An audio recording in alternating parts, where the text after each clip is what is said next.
So good evening, potential leaders, aspiring leaders, my friends and family. I had promised that we're going to start a leadership series today, and we're going to talk about the women that are leading in different spheres of influence. So today we're going to talk about one of the major women leaders in business, Folorunsho Alakija. I'm very, very particular about Folorunsho Alakija. She's a woman that has inspired me.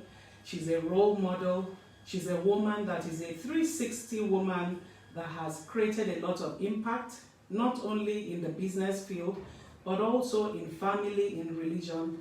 But for today, I'd like us to take a look and x-ray Folorunsho Alakija's life. Now, Folorunsho Alakija is the story of daring to excel.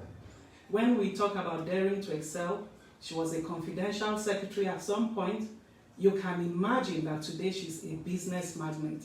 Not only is she a business magnate, she is the second richest African woman. Can you imagine that?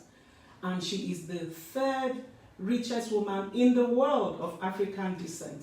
How did this story start? Studying Folorunsho Alakija's life and actually just trying to know more in my own leadership journey showed me a couple of things that really made her who she has become today, her belief system, her core values, etc. Let's talk about how the journey all started.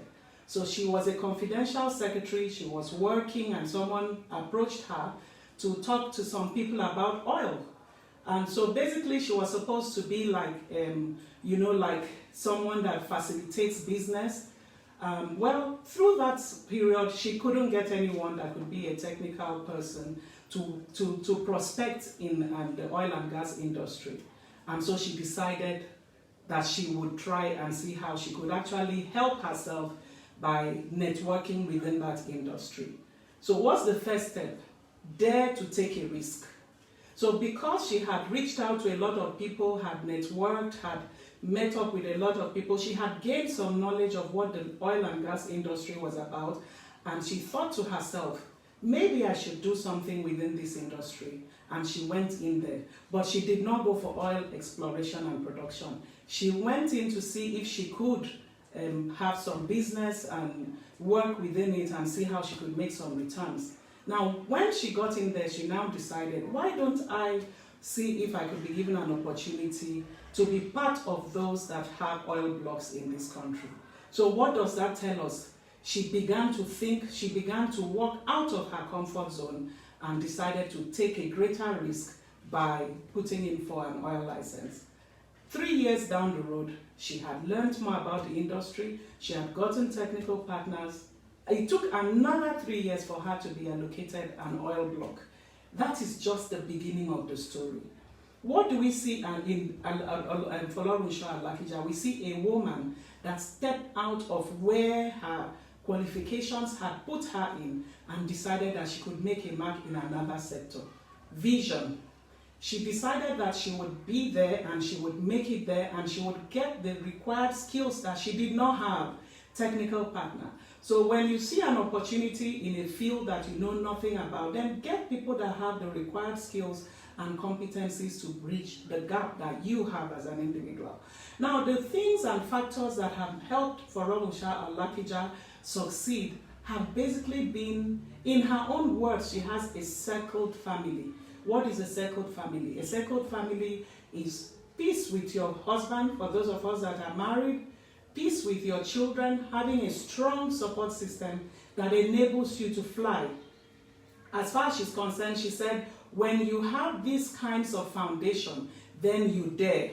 So a woman that became as busy as she was, from being a confidential secretary to becoming a business tycoon in the oil and gas industry, now exploring and producing oil, had the firm support of her husband, had the firm support of her children, had a support system that worked. So number one, dare to dream, have your focus, have a vision, and then have a fantastic support system that enables you to dare to fly. Now, during this journey, Couple of years had passed and the federal government had taken 40% of her 60% equity shareholding. Now, what did she do? Of course, you know, she would be asked, oh, you can't go to court, etc. But she did something, and that is what women should do. Women that aspire to lead should do. She was aware that there were certain areas of the agreement she had signed with government that had been contravened by government not negotiating before they had forcefully taken the 40%. What did she do? She went to court. Now, in the midst of all of that, there were so many naysayers that said, oh, you cannot take a federal government to court, etc.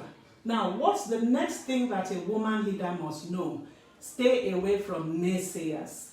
Stay away from pessimists. Surround yourself with optimists. If you know that you're on the right path, focus on the right path. It took 12 long years of her going in and out of court, a series of legal battles, for her to get the federal government, the shares returned to the company, to Famfa Oil, but she got it. What does that mean? Stay dogged, stay determined, and if you stay that way, you will always get to the top. Now, we look again at Folorunsho Alakija. Aside from the fact that she was dogged, she was determined, there is a composite that makes her who she is. Trust in God. If you're a woman leader, you have to trust God. You have to have your instincts in place. You have to be dogged. You have to be determined. And you know, you have to know what your core is. For Folorunsho Alakija that has gone ahead from not only being a business tycoon, but also to being a philanthropist, she has gone further ahead to have a ministry that shows that all the wealth, all the stripes, all the impact is founded solely on Christ. So now I'm going to ask potential leaders, what is your core? What do you intend to achieve? What is your vision? What is your focus? Who are the people around you? If you can x-ray that, set your goals, have a mark, and know what kind of impact you are ready to make in life, then you are ready to be a woman leader like Folorunsho Alakija. I look forward to seeing you next week, Monday, 6 p.m. Make it a date. Signing off as Ofyong Achibong. God bless you.